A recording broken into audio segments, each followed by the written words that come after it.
اور وہ یہ لوگ کافی طاقتور ہو گئے ہیں کیونکہ انہوں نے بڑے لمبے عرصے تک ان کو فنڈ ملے ہیں ڈیولپمنٹ کے، انہوں نے وہاں کام کیے ہیں، لوگ ان کے ساتھ جڑے ہوئے ہیں، تو اس لیے اب تو بہت ضروری ہے کہ اب مؤثر لوگ جو ہیں اپنے امیدوار کے طور پر تلاش کریں۔ ہارون صاحب، یہ بنیادی مسائل تو موجود ہیں اپنی جگہ پر، لیکن الیکشن ریفارمز کی بات زرداری صاحب بھی کر رہے ہیں اور عمران خان نے بھی کہا ہے کہ ان حالات میں شفاف انتخابات ممکن نہیں، تو پھر دھاندلی کا نعرہ ایک بار پھر لگا تو کیا ہوگا؟ ریفارمز کیوں نہ ہو سکیں؟ ریفارم اس لیے نہیں ہو سکی کہ اب وہ بے ایمان تو بڑا سخت لفظ ہے کہ یہ چاہتے ہی نہیں ہے نہ نواز شریف صاحب ریفارم چاہتے، ان بلٹ ہے دھاندلی کرنے کی عادت ان کے اندر، دھاندلی کے بغیر رہ ہی نہیں سکتے۔ جس طرح جو ہے دریا پہ جو ہے جانور پانی پیے بغیر نہیں رہ سکتا، زرداری صاحب نے ڈٹ کے دھاندلی کی سندھ میں اور ڈٹ کے دھاندلی کریں گے، پختہ ان کا ارادہ ہے۔ پنجاب میں جو امیدوار وہ گھیر رہے ہیں ان کو پیسے آفر کر رہے ہیں اور سب جانتے ہیں کہ وہ پیسہ کہاں سے آ رہا ہے، اور جو نواز شریف صاحب کریں گے وہ بھی ہمیں پتہ ہے۔ بات یہ ہے فیئر الیکشن کوئی چاہتا ہی نہیں اس وقت۔ میں یہ یقین سے کہہ سکتا ہوں جو میری لوگوں سے گفتگو ہوئی ہے، صرف فوج یہ سمجھتی ہے کہ فیئر الیکشن ہونی چاہیے، کیونکہ ساری ذمہ داری ورنہ اس پہ آ جاتی ہے کہ نگران حکومت کی کوئی حیثیت ہوتی نہیں ہے، ایسے ہی لوگ ہوتے ہیں۔ مطلب نجم سیٹھی وزیر اعلیٰ بن جاتا ہے، کونسلر بنا نہیں کبھی اور وزیر اعلیٰ بن جاتا ہے، اور پھر وہ کرکٹ بورڈ کا چیئرمین بن جاتا ہے۔ یہ تو سارا یہ ہے ہی، مطلب وہی جو لفظ میں نہیں کہنا چاہتا وہی ہے۔ یہ چاہتے پھر کون ڈیل عوام کو دینا چاہتا ہے؟ بھائی سڑک بناتے ہیں اور میری پچھلی 7 نسلوں پہ بھی احسان کرتے ہیں، اگلی 7 نسلوں، پیسے میرے ہیں، ٹیکس میں نے دیا ہے۔ نواز شریف صاحب تو دیتے نہیں ٹیکس، زرداری صاحب تو دیتے نہیں، میں دیتا ہوں ٹیکس، یعنی عام شہری جو چینی خریدتا ہے، جو صابن خریدتا ہے، وہ ٹیکس دیتا ہے۔ وہ تو جب تک دو چیزیں ایسی ہیں کہ عمران خان اس پہ فوکس جب تک نہیں کریں گے وہ نہیں ہوگی۔ میرا خیال کر بھی رہے ہیں، تھوڑا بہت مزید کرنا چاہیے۔ ایک اوورسیز پاکستانیز کے ووٹ پیپلز پارٹی کو سوٹ نہیں کرتا۔ میں ابھی 4 یورپ کے 4 ملکوں سے گھوم کے ووٹ ہی تحریک انصاف کا کسی کا ہے ہی نہیں اوورسیز پاکستانیز میں، نیگلیجیبل ہے۔ اور دوسرا یہ انتخابی اصلاحات، انہیں کیا ضرورت ہے بھائی؟ ان کے 50 ووٹ ہوتے ہیں تو 55 نکلتے ہیں باکس میں نون لکھ کے، اور تحریک انصاف کے 35 ہوتے ہیں تو 30 نکلتے ہیں۔ وہ تو ارینجمنٹ کر ہی نہیں سکتے، ان کا تجربہ اتنا نہیں ہے، ان کا 30 سال کا تجربہ ہے، ان کا تو ایک الیکشن کا تجربہ لے دیکھیں۔ اس لیے انتخابی اصلاحات پر زور بھی پاکستان تحریک انصاف کی جانب سے زیادہ دیا گیا ہے، اور مجلس عاملہ کے اجلاس میں بھی اسی بات کا مطالبہ ایک بار پھر کیا گیا ہے۔ لیکن عوام کیا رائے رکھتے ہیں کہ پاکستان تحریک انصاف کی توجہ انتخابی حلقوں کی جانب زیادہ ہونی چاہیے؟ 84% کا کہنا ہے کہ ہاں جی بنیادی سطح پر زیادہ توجہ دینے کی ضرورت ہے، جبکہ 16% کہتے ہیں کہ زیادہ ضرورت نہیں ہے۔ 675 افراد نے اس رائے دہی کے عمل میں حصہ لیا۔ جب ہم بریک کے بعد واپس آئیں گے تو بات کریں گے کراچی کی سیاست کی۔ پاک سرزمین پارٹی کا ملین مارچ، لیکن کراچی کی زمین کس کے لیے کتنی ہموار ہے یہ بتائیں گے میرے تھنک ٹینک کے معززین، ایک بریک کے بعد۔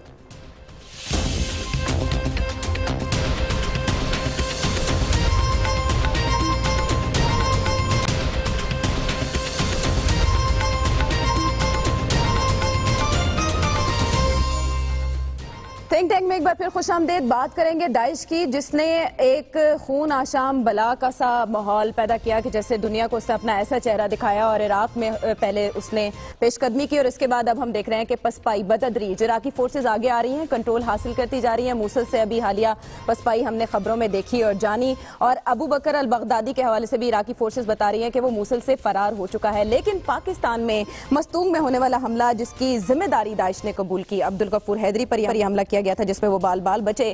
لیکن سوال جو آپ کے سامنے ہم رکھنے جا رہے ہیں، ٹویٹر پر آپ اس کا جواب دیں گے۔ اس سے پہلے پاکستانی حکام انکار کرتے رہے ہیں کہ پاکستان میں داعش کے قدم نہیں ہیں، لیکن اب کچھ ایسی باتوں کی ذمہ داری، جیسے کہ ہم نورین لغاری کا کیس دیکھتے ہیں، اس میں بھی ہم نے دیکھا کہ کہیں نہ کچھ تو موجود ہے، لیکن پردہ داری آخر کس بات کی ہے؟ آپ سوال کا جواب دیجئے کہ کیا داعش کا سیٹ اپ پاکستان میں اتنا مضبوط یا اتنا گہرا ہے کہ اس سے پریشان ہوا جا سکے؟ آپ ہمیں جواب دیجئے، اور یہی جواب ہم مجیب الرحمان شامی صاحب سے بھی لیں گے۔ شامی صاحب، داعش سے اب کتنا خوفزدہ ہونے اور اس کی جو دستک ہے اس کو کتنا محسوس کرنے کی ضرورت ہے؟ دیکھیں، پاکستان تو لگتا یہ ہے کہ مختلف جو دہشت گرد گروہ ہیں وہ اپنے لیبل بدل لیتے ہیں، کبھی اپنا کوئی نام رکھ دیتے ہیں، کبھی کوئی نام رکھ دیتے ہیں۔